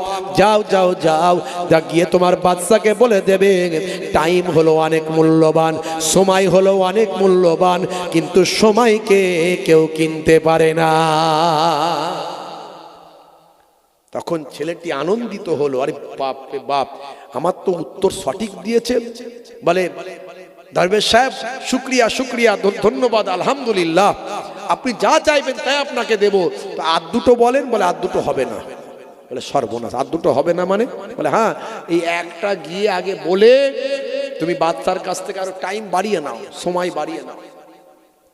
চলে গেল বাচ্চার কাছে, বাচ্চা সেখানে বসে আছেন। এতগুলো দিন পার হয়ে গেছে, ছেলেটি আসেনি। হে তরুণ যুবকেরা, হে আমার মুরব্বিয়ানিরা, সবাই আনন্দিত হলো। বাচ্চার সামনে গিয়ে সালাম দিয়ে আদব জানিয়ে বলল, বাচ্চা সালামাত, আপনার এক নাম্বার প্রশ্নের উত্তর নিয়ে এসেছি। বলে কি উত্তর? বলে আপনি বলেছিলেন যে এত মূল্যবান, পৃথিবীর সবচেয়ে বেশি মূল্যবান, অথচ তাকে কেনা যায় না, কোনো মানুষ কিনতে পারে না। সবচেয়ে বেশি মূল্যবান জিনিস কিন্তু তাকে কেনা যায় না, সেটা কি? সেটা হলো সময়। আপনার অ্যান্সারটা হবে সময়, আপনার অ্যান্সারটা হবে টাইম। বাদশা সালামাত আনন্দিত হলো, তুমি ঠিক বলেছ। সবাই সভা পরিষদের সবাই বলল ঠিক বলেছ। বাকি প্রশ্নের উত্তর কয়? বলে বাকি প্রশ্নের উত্তর কিছুদিন সময় লাগবে, আপনাকে আমার সময়টা কিছুদিন বাড়িয়ে দিতে হবে। বাদশা সালামাত বলল, যাও যাও, তোমার সময় আরো কিছুদিন বাড়িয়ে দিলাম, অতদিন পর্যন্ত, এই টাইম পর্যন্ত তোমার সময় দেওয়া হলো। তবে মনে রাখবেন, একটাও যদি উত্তর ভুল হয় ফাঁসি কাস্টে তোমায় ঝোলাবো। বাদশা বলল, ছেলেটির বুদ্ধি আছে, ঠিক উত্তর নিয়ে এসেছে বটে। ভাই আমার, আবার বেশ কয়েকটা দিন কেটে গেল, আবার দরবেশের কাছে গিয়ে হাজির। দরবেশের কাছে, খুব সংক্ষেপে আমি বলছি, ছোট করে বলছি, একদম লম্বা চড়া নয়, শর্টকাটে বলছি। দরবেশ সাহেব ভাই আমার আনমনে বসে বসে কি যেন পড়ছেন, কি যেন করছেন। গিয়ে সালাম দিয়ে দরবেশকে বললেন, দরবেশ সাহেব আমি এসে হাজির হয়েছি, বেয়াদবি গুস্তাকি মাফ করবেন, আমার 2 নাম্বার প্রশ্নের উত্তরটা দেন। 2 নাম্বার প্রশ্নের উত্তরটা দিলে বড় খুশি হব, আর আপনি যা চাইবেন আপনাকে দেব। দরবেশ বলেন, আমার কিছু চাওয়ার নাই, আমার কিছু পাওয়ারও নাই। আমি বাবা ফকির ফোকারা দরবেশ মানুষ, তো দেখতেই পাচ্ছ কোথায় আছি। তোমার উত্তরটা হলে তুমি স্বস্তি পাবে, তুমি আনন্দিত হবে, তুমি খুশি হবে। যাও, তোমার 2 নাম্বার প্রশ্ন ছিল মানুষের থেকে শক্তিশালী, মানুষের থেকে শক্তিশালী, কিন্তু কেউ তাকে নিয়ন্ত্রণ করতে, মানুষ তাকে নিয়ন্ত্রণ করতে পারে। তোমার 2 নম্বর প্রশ্ন ছিল, এটা কোন জিনিস, এটা কোন জিনিস যা মানুষের থেকে শক্তিশালী কিন্তু মানুষ সেটা নিয়ন্ত্রণ করতে পারে? এটা হলো তোমার 2 নাম্বার প্রশ্ন। মানুষের থেকে শক্তিশালী কিন্তু মানুষ কন্ট্রোল করতে পারে কোন জিনিস, এটা তুমি প্রশ্ন করেছিলে। যাও হে বাবা যুবক, তোমার এই প্রশ্নের উত্তর হলো নাফস। আমাদের শরীরের ভিতরে যে নাফস আছে, সেই নাফস হলো মানুষের থেকে শক্তিশালী। একটা বিশাল বড় ব্যক্তিত্ব সম্পন্ন মানুষকে ধ্বংস করে দিতে পারে। এই নাফসের মোহে পড়ে, নাফসের নির্দেশ শুনে, নাফসের খেয়াল এসে নিজের জীবনকে ধ্বংস করলাম। ভাই আমার, ধুলোর সঙ্গে মিশে গেল, মাটির সঙ্গে বিলীন হয়ে গেল। আকাশ চুম্বী সম্মান কয়েক মুহূর্তে ধ্বংস হয়ে যাবে যদি নাফসের কথা অন্যায় পথে ধাবিত হয়ে যায়। নাফস ভাই আমার বিরাট শক্তিশালী, কিন্তু মানুষ ইচ্ছা করলে সেই নাফসকে কন্ট্রোল করতে পারে। যেমন নাফসকে কন্ট্রোল করে আল্লাহর ওলিরা হয়েছে। যাও গিয়ে বাদশা সালামতকে বলো যে আপনার 2 নাম্বার প্রশ্নের উত্তর পেয়েছি। বলে হুজুর, আর একটা প্রশ্নের উত্তর বলে দিলে তো মিটেই যেত, তার তাড়াতাড়ি তো সমস্যা মিটে যেত। না, এত সহজে তুমি উত্তর পাবে না। আবার চলে গেল, আবার 2 নাম্বার প্রশ্নের উত্তর দিল। তারা সবাই খুশি হয়ে গেল। বাদশা সালামাত খুশি হয়ে বললে, তুমি তো ঠিক বলেছো, এই ছেলের তো বুদ্ধি আছে, ট্যালেন্ট আছে, ঠিক কোথা থেকে উত্তর জোগাড় করে নিয়ে আসছে। মনে হয় অর্ধেকটা রাজত্ব তুমিই পাবে, মনে হয়। সেও খুব আনন্দিত হলো। ভাইয়েরা আমার, তরুণ যুবকেরা আমার, তবে মনে রেখো একটা প্রশ্ন বাকি আছে, ভুল হলে ফাঁসিতে ঝুলতে হবে। বাদশা সালামাত আবার হুঙ্কার দিলেন, আবার দ্রুত গতিতেও ভাই আমার ওই অ্যারাবিয়ান ঘোড়া নিয়ে চলে গেলেন। আবার কয়েকটা দিন পরে আবার দরবেশের সামনে এসে দেখেন দরবেশ ভাই আমার আবার দুধটা এক চুমুক নিজে খাচ্ছেন, এক চুমুক তার পোষা বিড়ালকে খাওয়াচ্ছেন, এক চুমুক নিজে খাচ্ছেন, এক চুমুক তার পোষা বিড়ালকে খাওয়াচ্ছেন। এমন সময় বললেন, হে বাবা ছেলে, নামো এখানে এসো, 3 নাম্বার প্রশ্নের উত্তর নিতে এসেছো। ঠিক আছে, উত্তর তুমি পাবে, কিন্তু উত্তর পাওয়ার আগে এই যে আমরা যে দুধ খাচ্ছি এই দুধটা তুমি আগে ভালো করে খেয়ে নাও। তখন সে বলে, সর্বনাশ, এ বিড়ালের ঝুটোওয়ালা দুধ, এ তো কি রে দরবেশ মানুষ খাচ্ছে, এটা আমি কোনোদিন খেতে পারি? হ্যাঁ, এ বিড়ালের ঝুটোওয়ালা দুধ এবার খাওয়া যায় নাকি? বাইরে আমার কিন্তু উপায় নাই, নাক মুখ টিপে এখন উত্তর নিতে হবে। এই চিন্তা করে ভাই আমার বিড়ালের ঝুটোওয়ালা দুধ নাক মুখ টিকে ভাই আমার খেয়ে নিল। খেয়ে নিয়ে মনটা বড় খারাপ, কি বিপদে পড়লাম, আজকে আমাকে এই রকম দুধ খেতে হচ্ছে, এই পশুর একটা পশুর দুধ, মুখ দেওয়া দুধ আমাকে খেতে হচ্ছে, কি ঘৃণা লাগছে। কিন্তু তারপরও হুজুর বললেন, দরবেশ বললেন, শোনো হে যুবক, শুনে রেখে দাও, তোমার মধ্যে আছে অহংকার, তোমার মধ্যে আছে তাকাব্বরি, তোমার মধ্যে আছে আমিত্র, তোমার মধ্যে আছে লোভ, তোমার মধ্যে আছে লালসা। আমি তোমাকে একটা পশুর ঝুটা ওলা মুখ দেওয়া আমি দুধটা খাইয়ে তোমার ওই সমস্ত অন্যায়গুলো তোমার হৃদয় থেকে বের করার চেষ্টা করলাম। তবে শোনো, তুমি কিসের পিছনে ছুটছো? কিসের পিছনে ছুটছো? তোমার 3 নাম্বার প্রশ্ন ছিল, হে যুবক শোনো, পৃথিবীর সবচেয়ে বড় সত্য কি? পৃথিবীর সবচেয়ে বড় মিথ্যা কি? হে যুবক শুনে রেখে দাও, উত্তরটা নাও আর জীবনটা পরিবর্তন করো। উত্তরটা নাও আর জীবনটা পরিবর্তন করো। হে যুবক শুনে রেখে দাও, পৃথিবীর সবচেয়ে বড় সত্য হলো, পৃথিবীর সবচেয়ে বড় সত্য হলো মৃত্যু। তোমাকে মারা যেতেই হবে, তুমি যত বড়ই যাই হও না কেন তোমার মৃত্যু হবে। এটা হলো পৃথিবীর সবচেয়ে বড় সত্য। আর পৃথিবীর সবচেয়ে বড় মিথ্যা, সেটা হলো জীবন। এই জীবনের লোভ লালসা, এই যে হায়াত, আরো চাই, আরো চাই, আরো বড় হব, আরো মহান হব, আরো গাড়ি বাড়ির মালিক হব, এই জীবন তুমি পরিচালনা করছো। আজকে তুমি সাম্রাজ্যের মালিক হতে চাও, এই জীবন হলো সবচেয়ে বড় মিথ্যা। হে যুবক শোনো, তুমি সাম্রাজ্যের মালিক হয়ে যাও, কিন্তু তুমি মিথ্যার দিকে ছুটে চলেছ। ছেলেটির মনটা খারাপ হয়ে গেল। তাই তো কথা, কবে মরে যাব গ্যারান্টি নাই, কিন্তু আমি সাম্রাজ্যের জন্য ছুটছি, আমি ক্ষমতার জন্য ছুটছি, আমি রাজত্বের জন্য ছুটছি, অর্ধেকটা পাবো বলে আমি ছুটে বেড়াচ্ছি। অথচ এটা তো চরম মিথ্যা। আমি এখনই বেঁচে আছি, এখনই মারা যেতে পারি, সব আমার শেষ হয়ে যাবে, আমার সব সাম্রাজ্য শেষ হয়ে যাবে। মনটা বড় খারাপ। হুজুরের আদর্শে মুগ্ধ হলেন, হুজুরের আখলাকে মুগ্ধ হলেন, দরবেশের আখলাকে মুগ্ধ হলেন। দরবেশের কাছে মনটা খারাপ করে বসে রইলেন। দরবেশ বললেন, যাও, যা করবে পরে সিদ্ধান্ত তোমার, সিদ্ধান্ত তোমার হাতে, কিন্তু বাদশা সালামতকে তোমার উত্তর দাও, না হলে সে তোমার প্রাণ নিয়ে নেবে। যাও, প্রাণ নেওয়ার মালিক আল্লাহ, কিন্তু তোমাকে ফাঁসি কাস্তে ঝোলাবে। যাও, চলে যাও, বাদশা সালামতকে উত্তর দাও। চলে গেলেন। বাদশা সালামতকে গিয়ে বললেন, বাদশা সালামত, সালাম নেবেন, আপনার শেষ প্রশ্ন উত্তর নিয়ে এসেছি। বলেন, এসেছো ফিরে? ভেবেছিলাম হয়তো আসবে না। হ্যাঁ, আমি পালাবো না বলেছিলাম, আমি আপনার কাছে এসেছি, তবে আপনার শেষ প্রশ্নের উত্তরটা শুনুন। হে বাদশা জাহাপনা, আপনার 3 নাম্বার প্রশ্ন ছিল, পৃথিবীর সবচেয়ে বড় সত্যটা কি আর পৃথিবীর সবচেয়ে বড় মিথ্যাটা কি? শুনে রেখে দেন হে বাদশা সালামত, 3 নাম্বার প্রশ্নের উত্তর হলো, পৃথিবীর সবচেয়ে বড় সত্য হলো মানুষের মৃত্যু, আর পৃথিবীর সবচেয়ে বড় মিথ্যা হলো মানুষের জীবন। হে তরুণ যুবকেরা, মৃত্যু আমাদের অবধারিত হবে, কখন মৃত্যু হবে কেউ জানে না, এটা সদা সত্য, সবচেয়ে বড় সত্য। এ সত্যের কাছে আর কিছু নাই।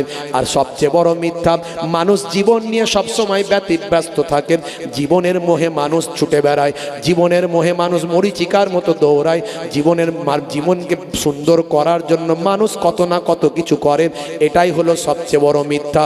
কখন মানুষ মারা যাবে কেউ সেটা জানে না। বাদশা সালামত বলল, তোমার উত্তর সঠিক। সবাই মেনে নিল। বাদশা সালামত এমন সময় নিজের গলা থেকে ভাই আমার মতির হারটা খুলে ছেলেটির গলায় যখন দিতে যাবে, ছেলেটি বলল, বাদশা সালামত, আপনার প্রশ্নের উত্তর দিয়েছি, এখন আর আমার এসব কিছু লাগবে না। বলে কি বলো? অর্ধেকটা রাজত্ব তোমাকে দেব। তখন বাদশা সালামত বলছেন, যখন ছেলেটি বলে ও বাদশা জাহাপনা, অর্ধেকটা রাজত্ব আমার আর লাগবে না, আমার জীবন জিন্দেগি বদলে গেছে, জীবন হলো সবচেয়ে বড় মিথ্যা, সেই জীবনের পেছনে আমি আর ছুটতে চাই না। আমি অতি সাধারণভাবে জীবন যাপন করে আমার গুরু, আমার যিনি গুরু, আমার পথ প্রদর্শক, আমার যিনি শেখ, আমার যিনি হুজুর, সেই দরবেশের আদর্শের পথে আমি চলতে চাই। জোরে হবে না? আমি আপনাদের কাছে এই দ্বারাই কি বোঝাতে চাইলাম, আল্লাহর কোরআন রাসূলের হাদিসের পথে আসুন। যে যে অবস্থায় আছে আল্লাহর কাছে শুকরিয়া আদা করুন।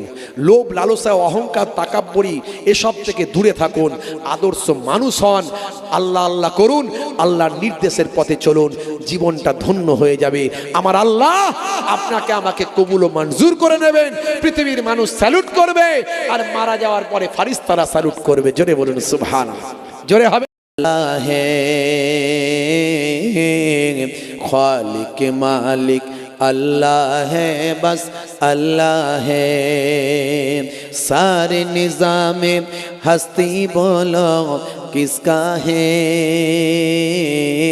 सारे निज़ाम हस्ती बोलो किसका है। खालिक मालिक अल्लाह है, बस अल्लाह है। अल्लाह अल्लाह अल्लाह अल्लाह अल्लाह अल्लाह अल्लाह अल्लाह अल्लाह अल्लाह। ला इलाहा, और जोरे ला इलाहा, ला इलाहा। माँ के पेट में जन्मांगे ओ देता है, माँ के पेट में जन्मांगे ओ देता है। ओ माँ के पेट में जन्मांगे ओ देता है, माँ के पेट में जन्मांगे ओ देता है। फिर भी बंदा नाशुक्री क्यों करता है, फिर भी बंदा नाशुक्री क्यों करता है। खालिक मालिक अल्लाह है, बस अल्लाह है। खालिक मालिक अल्लाह है, बस अल्लाह है। ला इलाहा, आरो जोरे ला इलाहा, आरो जोरे ला इलाहा, ला इलाहा। दरवाजे बंद करके गुनाह क्यों करता है, दरवाजे बंद करके गुनाह क्यों करता है। ओ दरवाजे बंद करके गुनाह क्यों करता है, दरवाजे बंद करके गुनाह क्यों करता है। तन्हाई में देखने वाला अल्लाह है, तन्हाई में देखने वाला अल्लाह है। खालिक मालिक अल्लाह है, बस अल्लाह है। खालिक मालिक अल्लाह है, बस अल्लाह है। अल्लाह अल्लाह अल्लाह अल्लाह अल्लाह अल्लाह अल्लाह अल्लाह अल्लाह अल्लाह। ला इलाहा, आरो जोरे ला इलाहा, ला इलाहा इल्लल्लाहु मुहम्मदुर रासूलुल्लाह सल्लल्लाहु अलैहि वसल्लम। दुरूद शरीफ अल्लाहुम्मा सल्लि अला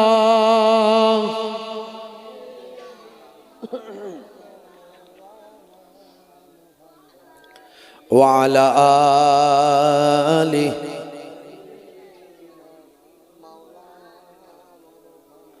وقال الله تعالى في كلامه المجيد والفرقان الحميد لقد كان لكم في رسول الله أسوة حسنة وقال الله تعالى أيضا في كتابه مخبرا أطيعوا الله وأطيعوا الرسول وأولي الأمر منكم فإن تنازعتم في شيء فردوه إلى الله والرسول وقال الله تعالى أيضا في كتابه مخبرا يا أيها الذين آمنوا اتقوا الله وكونوا مع الصادقين وقال النبي صلى الله عليه وسلم من تمسك بسنتي عند فساد أمتي فله أجر 100 شهيد إلى آخر الحديث أو كما قال عليه الصلاة والتسليم وقال النبي صلى الله عليه وسلم إنكم تدعون يوم القيامة بأسمائكم وأسماء آبائكم فأحسنوا أسماءكم إلى آخر الحديث أو كما قال عليه الصلاة والتسليم শ্রদ্ধেয় সম্মানীয় আজকের সভার সভাপতি মঞ্চ উপবিষ্ট সম্মানীয় মোহতারাম ইমাম সাহেব মুয়াজ্জিন সাহেব মাওলানা সাহেব বিশিষ্ট ব্যক্তিবর্গ যারা আছেন সামনে আমার পাশে আমার বাপজি মুরব্বী সাহেব আছেন আল্লাহ করে আজকে যিনি দায়িত্ব পালন করছেন সামনে কমিটির ভাইয়েরা ছেলেরা সব আছে যুবকেরা আছে বাচ্চারাও অনেক এসে বসেছে সন্ধ্যা রাত্রি তাই যে এতগুলো মানুষ চলে এসেছে ওদিকে দোকানদানি মেলা টেলা তো হচ্ছে মনে হয় নাকি না হয় না সেটা হচ্ছে এখন জলসা হবে মেলা হবে না তা আবার হয় নাকি হুজুর তুই যত বলবি বল আমি কান করেছি হাওড়ার পোল ও বললে হবে না হুজুর মেলা না দিলে লোকে জলসাই দেবে না তো জলসা না দেয় না দিক অসুবিধে কি আছে তো মেলা দিতে গিয়ে গোনা করবো কেন একদিকে জলসা দিয়ে নেকি কিনবো আর একদিকে মেলা দিয়ে গোনা কিনবো রাস্তায় তো কত মেলা হচ্ছে এই তো এক্ষুনি রাস্তা দিয়ে এলাম এই সামনে তালপুকুরের ওইখানে কোথায় মেলা হচ্ছে বিরাট মেলা লোকে পয়সা দিয়ে টিকিট কেটে মেলায় যাচ্ছে যাক না ওটা তো জাহান্নামার ফাঁদ ওটা তো লোকে জানে কোরআন হাদিস অনুযায়ী ওখানে গেলে জাহান্নামায় যাওয়ার জন্য যে উপকরণগুলো দরকার ওখানে সব ফিল্ম আর্টিস্টরা আসছে মহিলারা আসছে নাচ গান করছে ড্যান্স করছে ইনকাম হচ্ছে পয়সা দিয়ে টিকিট কেটে ঢুকছে ওটা আলাদা জিনিস তুমি জান্নাতের বাগান দিচ্ছ যেখানে জান্নাতে যাওয়ার জন্য তুমি ব্যবস্থা করে দিচ্ছ তো সেই জায়গায় এসে মানুষ জাহান্নামে যাওয়ার কাজ করবে কেন মেলা দেয়া মানে সেখানে মহিলাদের ভিড় পুরুষদের ভিড় ফুচকাওয়ালা আসবে 5টা গ্রামের যুবকরা আসবে একসঙ্গে ছেলে মেয়ে ফুচকা খাবে আর ফোন নাম্বার দেবে বাঁশতলায় দাঁড়িয়ে দাঁড়িয়ে গল্প করবে ভাই আমার তারপরে আরো কিছু হবে তো এই সব করার জন্য তো জলসা দিয়ে লাভ নাই তো ওটা তো মেলাই ভালো করে দিলে ভালো হতো কথা ঠিক না বল আমি আপনাদের এখানে বলছি মানে আপনাদেরকে বলছি তা নয় এটা সব জায়গায় ভাইরাস ছড়িয়েছে সব জায়গায় আমি একটা জায়গা পাচ্ছি না যেখানে জলসা শুধু জলসার মতো হচ্ছে লোকে জলসায় বসছে কিছু শুনবো জানবো বুঝবো আমল করব এই চিন্তা ভাবনা নিয়ে জলসা দিচ্ছে তা হচ্ছে না এই জন্য আমাদের পরিবর্তন আসছে না এই কদিন আগে এই হারুয়ার ওখানে একজন ছেলে ভাই আমার তার বউকে পিটিয়ে মেরে ফেলেছে গলা টিপে মেরে ফেলেছে দেখেছেন আপনারা ভাইরাল হয়েছে একটা যুবক ছেলে সামান্য 30 টাকা না 50 টাকার জন্য বউকে গলা টিপে মিটিয়ে মেরে ফেলেছে তা আমাদের ওয়াজে তার মানে পরিবর্তন হচ্ছে না এই হারুয়া মানে তো আমাদেরই জায়গা কত ওয়াজ আমরা করেছি পরিবর্তন হবে কি করে ওয়াজ তো এখন ওয়াজ শোনার জন্য আসছে না লোকে আসে একটু হুজুরের হাসি কাশি কি বলছে একটু ইদিক উদিক করবো, যেখানকার কথা সেখানে ঝেড়ে রেখে দিয়ে চলে যাব। মেলায় খাবো, ফুচকা খাবো, পান খাবো, তিরঙ্গা গুটকা, মাঝে মাঝে সিগারেটের টান, সেখানে চালিয়ে দিয়ে ধোঁয়া উড়িয়ে গল্প গুজব করে ফোন নাম্বার নিয়ে বন্ধুর সঙ্গে দেখা করব, বান্ধবীর সঙ্গে দেখা করব। সব আজকে শ্বশুর বাড়ি থেকে বাপের বাড়ি এসছে, আবার বাপের বাড়ি থেকে শ্বশুর বাড়ি গেছে, কত রকমের ব্যাপার স্যাপার করে হই হাই করে একটা ফুর্তি আমোজের জায়গা। এই জন্য ওয়াজে তাসির হয় না, ওয়াজ শুনে হেদায়েত হয় না। আগে একটা জায়গায় একটা জলসা হতো, ছোট হুজুর কেবলা ওয়াজ করতে আসতেন, বুঝতে পারছি, 5টা এলাকার লোক সে এক কাছে জামায়াত হতো, ওয়াজ শুনে লোকের তাসির হতো, সে হুজুরও নাই আর সে জায়গাও নাই, সে ভক্তও নাই, সে মুরিদও নাই, বুঝতে পারছি। আজকে আমাদেরও অভ্যাস খারাপ হয়ে গেছে, আমরা মনে করছি ও মেলা দিক যাই দিক, আমি আমার মালটা বুঝে পেলেই হলো, 25,000 গুনে নেবো বাবা, থুতু দিয়ে আমার দেখার দরকার নাই। কমিটির লোকও বলছে হুজুর তোমাকে ওসব কথা বলতে হবে না, তুমি পয়সা গুনে নিয়ে চলে যাবে, মিটে গেল ঝামেলা। আমরা মেলা দিয়ে আর যাই করি সেটা আমরা বুঝে নেবো, কথা ঠিক না বল? তো এই জন্য আজকে আমাদের এই অবস্থা হয়েছে, রাগ করবেন না বাপ। হে তরুণ যুবকেরা, হে আমার বন্ধুরা, শুনে রেখে দিন বাবা, জেনে রেখে দেন, হে মুসলমান, আমার আপনার নবী পৃথিবীর জমিনে এসেছিলেন মানুষকে পরিবর্তন করার জন্য। পৃথিবীর মানুষ অনাচার আর অত্যাচার পাপাচারে লিপ্ত ছিল। হে তরুণ যুবকেরা, আজ থেকে যদি আপনি 1450 বছর আগে পিছিয়ে যান, 1450 বছর আগে পৃথিবীর মানুষ কুসংস্কারে আচ্ছন্ন ছিল। সেই সময়কার মানুষ বিভিন্ন অত্যাচার অনাচার পাপাচারে লিপ্ত ছিল। মাইট ইজ রাইট, যোজ্জার মূল্যক তার। বাইরা আমার, তরুণ যুবকেরা আমার, নারীরা জেনা ব্যভিচারকে কোনো পাপ মনে করত না।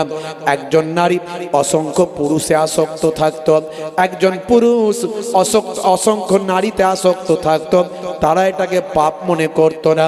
কেউ ধর্ষণ করে বীরত্ব প্রকাশ করত, ধর্ষণ করাকে কোনো গোনা মনে তারা করত না। খুন খারাপি করে তারা বীরত্ব প্রকাশ করত, এটাকে তারা পাপ মনে করত না। হে তরুণ যুবকেরা, চুরি ছিনতাই করে গুন্ডামি করে তারা বীরত্ব প্রকাশ করত। আজকে তার ছোঁয়া আইয়ামে জাহিলিয়াতের অবস্থা আজকের সমাজে পড়েছে। আজকের সমাজে আইয়ামে জাহিলিয়াতের অবস্থা পড়েছে। এখনকার যুগেও কিছু মানুষ বেরিয়েছে, হে তরুণ যুবকেরা, যদিও মুসলমানদের মধ্যে সেটা এখনো কম আছে। তার কারণ হলো এরকম ওয়াজ নাসিহাত হয় বলে এখনো মুসলমানদের মধ্যে এটা কম আছে যে ধর্ষণ করে সে বীরত্ব প্রকাশ করছে, খুন করে বীরত্ব প্রকাশ করছে, বা আমার মস্তানি করেছে, বা আমার মস্তানি করেছে, মানুষ পিটিয়েছে, তার জন্য সে বীরত্ব প্রকাশ করছে। এটা মুসলমানদের মধ্যে এখনো কম আছে। তার কারণ হলো ওয়াজ নাসিহাত বা আমার ইসলামের নীতি আদর্শের কথা এখন মানুষের কাছে পৌঁছে দেওয়া হচ্ছে। এখনো এই সুযোগটা এখনো আছে বলে এটা চলছে। শুধু তাই নয়, এখন সমাজের বুকে এই নীতি তারা ছেড়ে দিয়ে বহু মানুষ দেখা যায় ধর্ষণ করার পরে তাদেরকে ফুলের মালা দিয়ে বরণ করা হচ্ছে, খুন করার পরেও তাদেরকে ফুলের মালা দিয়ে বরণ করা হচ্ছে, গুন্ডামি করার পরেও তাদেরকে ফুলের মালা দিয়ে বরণ করা হচ্ছে। এ তরুণ যুবকেরা, তৎকালীন যুগে এই অবস্থা ছিল আরবের জমিনে। হে যুবকেরা, হে আমার বন্ধুরা, আল্লাহর নবী হেদায়েতের বাণী দিতে শুরু করলেন। মক্কার মানুষদের হেদায়েতের বাণী দিয়েছিলেন, মদিনার মানুষদের হেদায়েতের বাণী দিয়েছিলেন।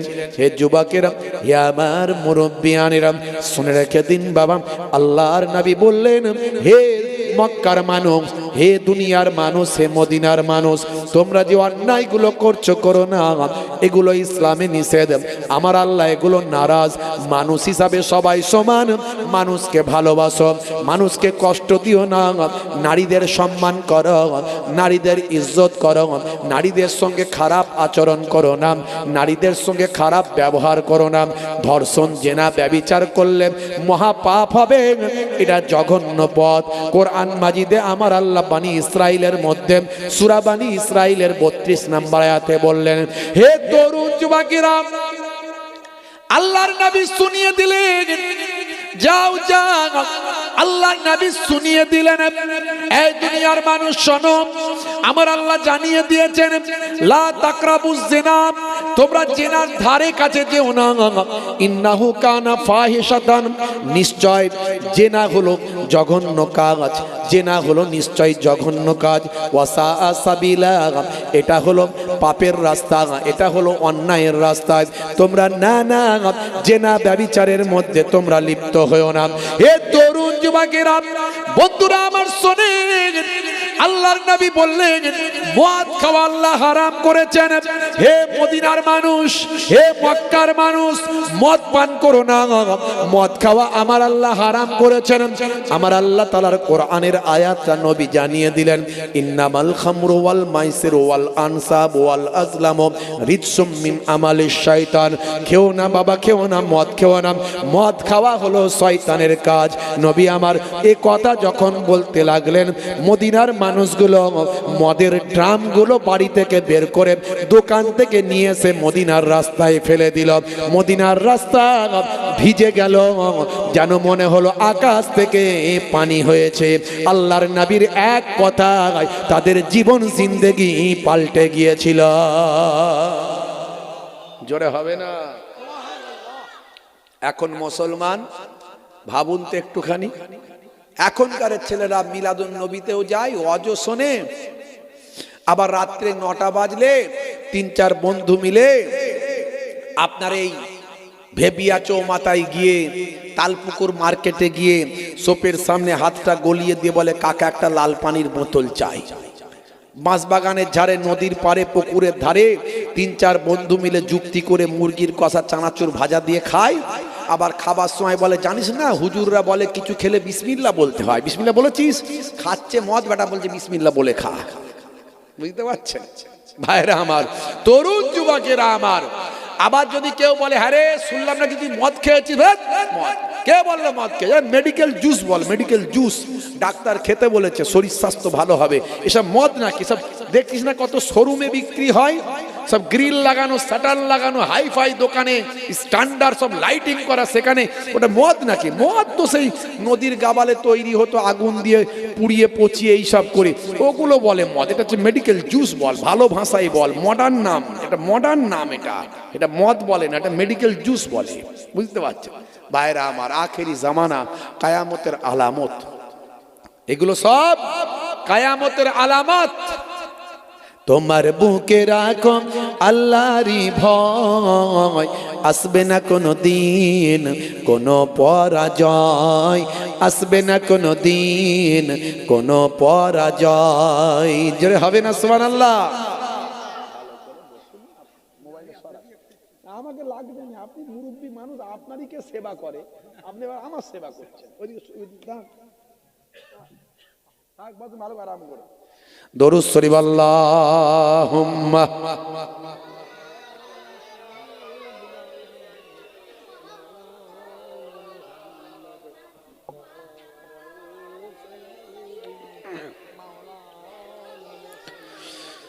হারাম হালাল জেনে, সরল সত্য মেনে, নিষিদ্ধ সব ছেড়ে উঠুক জীবন বেড়ে। জোরে হবে না? হারাম হালাল জেনে, সরল সত্য মেনে, নিষিদ্ধ সব ছেড়ে উঠুক জীবন বেড়ে। যাবে তুমি জান্নাতে, যাওয়া ছিল স্বপ্ন তোমার, তোমার বুকে রাখো আল্লাহরই ভয়, আসবে না কোনো দিন কোনো পরাজয়। জোরে হবে না? জোরে হবে না? হে তরুণ যুবকেরা, বন্ধুরা আমার শোনেন, আল্লাহর নবী ওয়াজ করলেন, মক্কার বড় বড় কুফফারদের নেতা, মদিনার বড় বড় ভাই আমার ইহুদিদের নেতা। হে তরুণ যুবকেরা, হে আমার মুরব্বিয়ানেরা, আল্লাহর নবীর কথাতে তারা হেদায়েত হলো। তারা বাবা যারা মদ খেত, মদ জীবনের মতো ত্যাগ করে দিল, তারা জবানে আর কখনো জীবন চলে গেলেও আল্লাহ যেখানে হারাম বলেছেন সেই হারাম জিনিস আর কখনো নিজেদের জবানে ঠেকাবে না।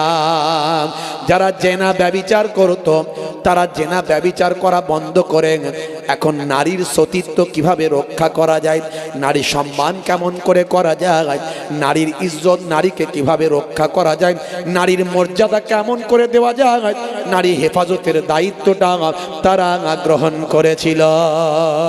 হে তরুণ যুবকেরা, বন্ধুরা আমার শোনেন, হে আমার মুরব্বিয়ানিরা, নবীর সাহাবারা নামাজি হয়ে গেল, আজান দিতে দেরি, তাদের নামাজ পড়তে দেরি হয় না। নামাজ তারা পড়ার পরে তারা চলে যায় মার্কেটে, কাজ করে, ব্যবসা করে। হে তরুণ যুবকেরা, হে আমার মুরব্বিয়ানেরা, ছোটদের তারা স্নেহ করে, বড়দের তারা সম্মান করে, নবীর নির্দেশনা তারা মানে, আল্লাহর নির্দেশনা তারা মানে, তাদের জবানের দোয়াটা কবুল হয়ে যায়। হে তরুণ যুবকেরা, বন্ধুরা আমার শোনেন, হে তরুণরা, আমার নবীর আদর্শ তারা ছড়িয়ে দেয়, মানুষের কাছে ওয়াজ নাসিহাত করে মানুষের খেদমতটা করে দেয়, আত্মশুদ্ধি করে দেয়, বা আমার নিজেকে পরিতৃপ্ত করে। বন্ধুরা আমার তরুণ যুবকেরা আমার, এমন অনেক ওয়াকিয়া ঘটনা এর আগে আমি অনেক বলেছি আপনাদের মাঝখানে।